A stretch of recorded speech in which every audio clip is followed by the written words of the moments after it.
Radio live news update. നമസ്കാരം. Live news അപ്ഡേറ്റിലേക്ക് സ്വാഗതം. വാർത്തകളുമായി അരുൺ. യുകെയിലെ ആയിരക്കണക്കിന് വീടുകളിൽ ഇപ്പോഴും പഴയ മീറ്ററുകളാണ് ഉപയോഗിക്കുന്നത് എന്ന് കണക്കുകൾ വ്യക്തമാക്കുന്നു. എന്നാൽ ഏതാനും മാസങ്ങൾക്കുള്ളിൽ ഈ മീറ്ററുകൾ നിശ്ചലമാകുമെന്നാണ് വിദഗ്ധർ നൽകുന്ന മുന്നറിയിപ്പ്. പഴയ റേഡിയോ ടെലിസ്വിച്ച് സർവീസ് മീറ്ററുകളുടെ പ്രവർത്തനമാണ് സിഗ്നൽ സംവിധാനം നിർത്തലാക്കുന്നതോടെ അവസാനിക്കുന്നത്. ഈ പഴയകാല മീറ്ററുകളിൽ നിന്നും മാറാത്ത പക്ഷം ഈ വേനൽക്കാലത്ത് വൈദ്യുതിയും ചൂടുവെള്ളവും കിട്ടാത്ത അവസ്ഥ വരുമെന്ന് മുന്നറിയിപ്പിൽ പറയുന്നുണ്ട്. 1980കളിലാണ് RTS മീറ്ററുകൾ അവതരിപ്പിച്ചത്. BBC ട്രാൻസ്മിറ്ററുകളിൽ നിന്നും സ്വിച്ച് മീറ്ററുകളിലേക്ക് ലോങ് വേവ് റേഡിയോ സിഗ്നലുകൾ നൽകിയാണ് ഈ മീറ്ററുകൾ പീക്ക് ഓഫ് പീക്ക് താരിഫ് റേറ്റുകൾക്കിടയിൽ ഉപയോഗിച്ചത്. എന്നാൽ വോസ്റ്റർഷെയറിലെ ഡ്രോയ്സ്വിച്ച് ട്രാൻസ്മിറ്റർ സ്റ്റേഷനിൽ നിന്നുമുള്ള സിഗ്നലുകളുടെ ബ്രോഡ്കാസ്റ്റിംഗ് ഉപകരണം ജൂൺ 30 മുതൽ ഓഫാക്കുന്നതോടെയാണ് മീറ്ററുകളും ഉപയോഗശൂന്യമായി മാറുന്നത്. RTS മീറ്ററുകൾ ഉപയോഗിക്കുന്നവരോട് പുതിയ ആധുനിക സ്മാർട്ട് മീറ്ററുകൾ തിരഞ്ഞെടുക്കാനാണ് എനർജി സപ്ലയർമാർ ആവശ്യപ്പെടുന്നത്. ഇംഗ്ലണ്ട്, സ്കോട്ട്ലാൻഡ്, വെയിൽസ് എന്നിവിടങ്ങളിലായി 6 ലക്ഷം RTS മീറ്ററുകളാണ് ഇപ്പോഴും ഉള്ളത്. സമയപരിധി അവസാനിക്കുന്നതിന് മുൻപ് ഇവ മാറ്റാത്ത പക്ഷം ഈ വീടുകളിൽ വൈദ്യുതിയും ചൂടുവെള്ളത്തിന്റെ സപ്ലൈയും നിൽക്കുമെന്നും മുന്നറിയിപ്പിൽ വ്യക്തമാക്കുന്നു. സ്മാർട്ട് ഫോൺ ദൈനംദിന ജീവിതത്തിന്റെ ഭാഗമായ ഇക്കാലത്ത് ചികിത്സാ രംഗത്തും അതിനെ ഉപയോഗപ്രദമാക്കാനുള്ള ശ്രമങ്ങളിലാണ് ഗവേഷകർ. ഇതിന്റെ ഭാഗമായി സ്മാർട്ട് ഫോണിനെ സ്റ്റെതസ്കോപ്പാക്കി വിപ്ലവം സൃഷ്ടിക്കാൻ യുകെയിലെ മലയാളി ഗവേഷകരുടെ സ്റ്റാർട്ടപ്പ് പ്രവർത്തനം തുടങ്ങി. മലയാളികളായ ഡോക്ടർ ജെയ്സ് ജോൺ, ആരതി വർഗീസ് എന്നിവരുടെ നേതൃത്വത്തിൽ യുകെയിലെ വെയിൽസ് കേന്ദ്രമായി പ്രവർത്തിക്കുന്ന ലൈനക് AI എന്ന സ്റ്റാർട്ടപ്പ് മെഡിക്കൽ രംഗത്ത് പുതിയൊരു വിപ്ലവത്തിന് തയ്യാറെടുക്കുകയാണ്. സ്മാർട്ട് ഫോണുകളെ ഡിജിറ്റൽ സ്റ്റെതസ്കോപ്പാക്കി മാറ്റി ആസ്മ, മറ്റ് ശ്വാസകോശ രോഗങ്ങൾ, ഹൃദ്രോഗങ്ങൾ എന്നിവ കണ്ടെത്താനും രോഗികൾക്ക് വീട്ടിൽ തന്നെ ചികിത്സ ലഭ്യമാക്കാനും സഹായിക്കുന്ന സാങ്കേതിക വിദ്യയാണ് ലൈനക് വികസിപ്പിക്കുന്നത്. നിർമ്മിത ബുദ്ധിയുടെ സഹായത്തോടെയാണ് ഇത്. ആശുപത്രിയിലെ കിടത്തി ചികിത്സ ഒഴിവാക്കാൻ ഇത് സഹായകമാകുന്നു. തുടക്കത്തിൽ ശ്വാസകോശ രോഗികൾക്ക് ഉപയോഗിക്കാവുന്ന AI സ്റ്റെതസ്കോപ്പ് വിപണിയിലെത്തിക്കാനാണ് ശ്രമം. തൊട്ടുപിന്നാലെ ഹൃദയ സംബന്ധമായ കൂടി ഉപയോഗിക്കാവുന്ന രീതിയിലുള്ളതായി ഇത് മാറും. വൃദ്ധരായ രോഗികൾക്ക് പോലും വീട്ടിലിരുന്ന് വളരെ ആയാസരഹിതമായി പരിശോധന നടത്താവുന്നതാണ് AI സ്റ്റെതസ്കോപ്പ്. ആൻഡ്രോയിഡിനുള്ള സോഫ്റ്റ്വെയർ സ്റ്റെതസ്കോപ്പ് നിർമ്മാണവും പൂർത്തിയാകുന്നുണ്ട്. കൊച്ചി സ്വദേശിയായ ഡോക്ടർ ജെയ്സ് ജോണും ആലപ്പുഴ സ്വദേശിയായ ആരതി വർഗീസും ചേർന്ന് 2022ലാണ് ഈ സംരംഭത്തിന് തുടക്കം കുറിച്ചത്. സ്റ്റെതസ്കോപ്പ് കണ്ടുപിടിച്ച ലൈനക്കിന്റെ ഓർമ്മയ്ക്കായി കമ്പനിക്ക് അദ്ദേഹത്തിന്റെ പേരും നൽകി.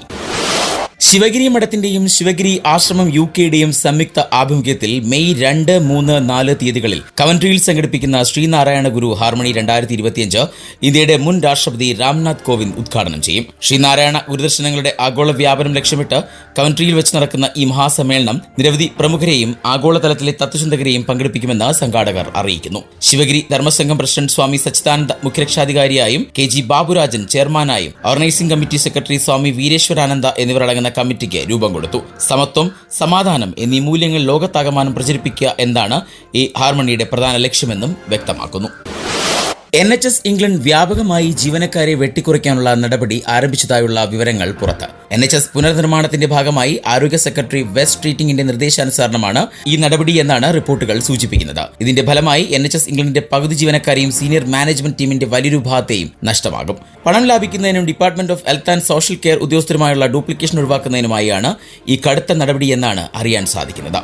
ഈ വിഭാഗത്തിൽപ്പെടുന്ന ജീവനക്കാരുടെ എണ്ണം 13,000 നിന്ന് 6,500 കുറയും. ജീവനക്കാരുടെ എണ്ണം കടുത്ത തോതിൽ വെട്ടിക്കുറയ്ക്കുന്ന നടപടികൾ ഞെട്ടുളവാക്കുന്നതാണ് എന്ന് NHS ഇംഗ്ലണ്ട് ജീവനക്കാർ പറയുന്നു. പ്രസ്തുത നടപടി department of health and social കെയറിനെ കാര്യമായി ബാധിക്കുമെന്നാണ് പുറത്തുവരുന്ന റിപ്പോർട്ടുകൾ സൂചിപ്പിക്കുന്നത്. Department of health and social care ജീവനക്കാരുടെ എണ്ണം കുറയ്ക്കാനുള്ള തീരുമാനം ഒട്ടേറെ മലയാളികളെ ബാധിക്കുമെന്നാണ് അറിയാൻ സാധിക്കുന്നത്. NHS ഇംഗ്ലണ്ടിൽ നിന്ന് പടിയിറങ്ങുന്ന ചീഫ് എക്സിക്യൂട്ടീവായ അമാൻഡ പ്രിച്ചാർഡിന്റെ രാജി ജീവനക്കാരുടെ എണ്ണം വെട്ടിക്കുറയ്ക്കാനുള്ള നടപടികളുമായി മുന്നോട്ടു പോകാൻ സർക്കാരിന് കൂടുതൽ സ്വാതന്ത്ര്യം നൽകിയെന്നാണ് പൊതുവെ കരുതപ്പെടുന്നത്.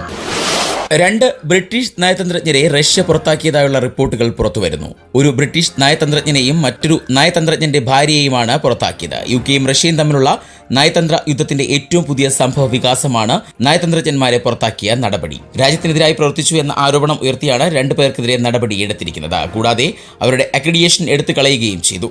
ഞങ്ങളുടെ സ്റ്റാഫിനെതിരെ റഷ്യ ദുരുദ്ദേശപരവും അടിസ്ഥാനരഹിതവുമായ ആരോപണങ്ങൾ ഉന്നയിക്കുന്നത് ഇതാദ്യമല്ല എന്ന് UK വിദേശകാര്യ ഓഫീസ് പ്രസ്തുത സംഭവങ്ങളോട് പ്രതികരിച്ചു. ഇനി നാട്ടിലെ വാർത്തകൾ.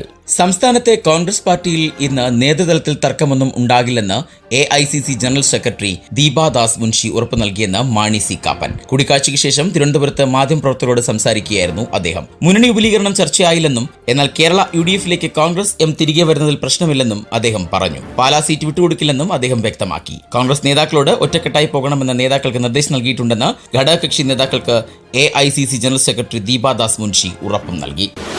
സംസ്ഥാനത്തെ വിവിധ തൊഴിലാളി ക്ഷേമനിധി പെൻഷനുകൾ വർദ്ധിപ്പിക്കുമെന്ന് ധനമന്ത്രി KN ബാലഗോപാൽ. കുടിശ്ശിക ഈ സാമ്പത്തിക വർഷം തന്നെ കൊടുത്തീർക്കുമെന്നും നിയമസഭയിൽ അടിയന്തര പ്രമേയ നോട്ടീസിന് ധനമന്ത്രി മറുപടി നൽകി. വിവിധ ക്ഷേമനിധി ബോർഡുകൾ ഏകീകരിക്കണമെന്ന് പ്രതിപക്ഷ നേതാവ് VD സതീശൻ ആവശ്യപ്പെട്ടു. ക്ഷേമനിധി ബോർഡുകളിലെ പെൻഷനും മറ്റ് ആനുകൂല്യങ്ങളും കുടിശ്ശിക വന്ന സാഹചര്യം സഭ നിർത്തിവെച്ച് ചർച്ച ചെയ്യണം എന്നായിരുന്നു പ്രതിപക്ഷത്തിന്റെ ആവശ്യം. M. വിൻസെന്റ് MLA ആണ് പ്രമേയം അവതരിപ്പിച്ചത്. തൊഴിൽ വകുപ്പ് മന്ത്രി V. ശിവൻകുട്ടിക്ക് വേണ്ടി ധനമന്ത്രി KN ബാലഗോപാലാണ് മറുപടി നൽകിയത്.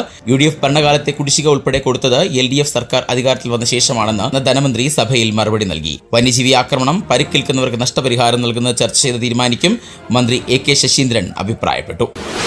സ്കൂൾ അക്കാദമിക കലണ്ടറിനെ ചൊല്ലിയുള്ള തർക്കങ്ങൾ ഒഴിവാക്കാൻ നേരത്തെ ഇടപെട്ട് വിദ്യാഭ്യാസ വകുപ്പ്. അധ്യയന ദിനങ്ങൾ നിശ്ചയിക്കുന്നത് സംബന്ധിച്ച് അധ്യാപകരുടെ അഭിപ്രായം തേടാനാണ് സർക്കാർ നിശ്ചയിച്ച വിദഗ്ധ സമിതിയുടെ തീരുമാനം. നിർദ്ദേശങ്ങൾ അറിയിക്കുന്നതിനായി അധ്യാപക സംഘടനകളുടെ പ്രത്യേക യോഗം ഈ മാസം ചേരും. തീരുമാനത്തിനെതിരെ ഒരു വിഭാഗം അധ്യാപകർ രംഗത്ത് വന്നിട്ടുണ്ട്. 2022-23 അക്കാദമിക വർഷം 194 ആയിരുന്നു പ്രവൃത്തി ദിനങ്ങളുടെ എണ്ണം. തൊട്ടടുത്ത വർഷം ഇത് 212 ആക്കി ഉയർത്തി. തുടർന്ന് 2024-25 അക്കാദമിക വർഷത്തിൽ അത് 220 വീണ്ടും വർദ്ധിപ്പിച്ചു.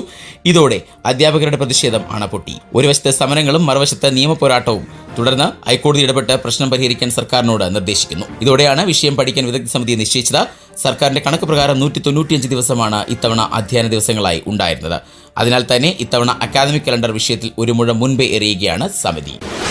ഇനി സ്പോർട്സ് വാർത്തകൾ. സ്പാനിഷ് ലാലിഗ ഫുട്ബോളിൽ 1-ാം സ്ഥാനത്തിനായി സമ്മർദ്ദം ഘടിപ്പിച്ച് റയൽ മാഡ്രിഡ്. റയോ വയക്കാനോയെ 1-2 മറികടന്ന റയൽ മാഡ്രിഡ് പോയിന്റ് പട്ടികയിൽ 1-ാം സ്ഥാനത്തുള്ള ബാഴ്സലോണയ്ക്ക് ഒപ്പമെത്തി. ഗോൾ വ്യത്യാസത്തിൽ റയലാണ് രണ്ടാമത്. അതേസമയം ഗെറ്റാഫയോട് 2-1 അപ്രതീക്ഷിത തോൽവി വഴങ്ങിയ അത്ലറ്റിക്കോ മാഡ്രിഡ് 56 പോയിന്റുമായി 3-ാം സ്ഥാനത്താണ്. കിലിയൻ എംബാപ്പയുടെയും വിനീഷ്യസ് ജൂനിയറിന്റെയും ഗോളുകളുടെ ബലത്തിലാണ് റയൽ മാഡ്രിഡ് വയക്കാനോയ്ക്കെതിരെ ജയം നേടിയത്. 30-ാം മിനിറ്റിൽ എംബാപ്പയിലൂടെ റയൽ മുന്നിലെത്തി. 2 മിനിറ്റുകൾക്കുള്ളിൽ വിനീഷ്യസും ലക്ഷ്യം കണ്ടതോടെ റയൽ ജയത്തിനരികിൽ. പെട്രോ ഡിയസ് വയക്കാനോയ്ക്കായി സ്കോർ ചെയ്ത് പ്രതീക്ഷ നൽകിയെങ്കിലും രണ്ടാം പകുതി ഗോൾ രഹിതമായി മുന്നേറി. 112.40 ഇന്ത്യൻ രൂപയാണ് ഇന്നത്തെ പൗണ്ട് വിനിമയ നിരക്ക്. ഇതോടെ ഇന്നത്തെ വാർത്താ ബുള്ളറ്റിൻ പൂർണ്ണമാകുന്നു. അടുത്ത ബുള്ളറ്റിനുമായി വരും മണിക്കൂറുകളിൽ കേട്ടുമുട്ടാം. നന്ദി, നമസ്കാരം. കൂടുതൽ വാർത്തകൾക്കും വിശേഷങ്ങൾക്കുമായി റേഡിയോ ലൈം ആപ്പ് ഡൗൺലോഡ് ചെയ്യൂ. പ്ലേ സ്റ്റോറിൽ നിന്നും ആപ്പ് സ്റ്റോറിൽ നിന്നും. Radio Lime.